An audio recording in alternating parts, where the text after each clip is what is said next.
Opposition का शुक्रिया, अवाम को आलू प्याज की कीमतें भुला दी। आसिफ जरदारी ने नवाज शरीफ, नून लीग ने पीपी क़यादत के खिलाफ मुकदमात बनाए। मौलाना को डीजल का नाम भी नून लीग के एक रंगबाज ने दिया। वज़ीर आज़म ने ओवरसीज कन्वेंशन में एक बार फिर मुखालफीन पर तंज के तीर चला दिए। अदम एतमाद नाकाम बनाने के साथ 2023 के इंतखाबात जीतने का भी दावा। अदम एतमाद में किसका साथ दिया जाए, हुकूमती इत्तेहादी अब तक कोई वाज़ेह मौक़िफ़ इख्तियार न कर सके। BAP के वफ़द की क़ाफ लीग की क़यादत से मुलाकात, तहरीक अदम एतमाद समेत सियासी सूरत हाल पर तबादला ख्याल।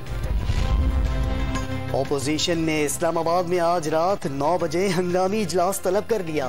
मौलाना फजलुर रहमान की ज़ेरे सदारत इजलास में शहबाज शरीफ, आसिफ जरदारी और बिलावल भुट्टो जरदारी की शिरकत मुतवक्के। अख्तर वेंगल और अवेस नूरानी भी शरीक होंगे।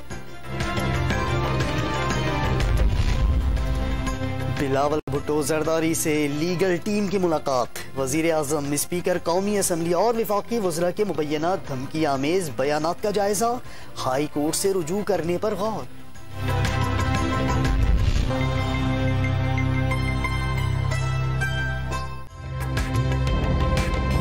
ताज़ा तरीन वीडियोस के लिए हमारा YouTube चैनल सब्सक्राइब करके बेल आइकन प्रेस कीजिए ताकि आपको मिले हर अपडेट सबसे पहले।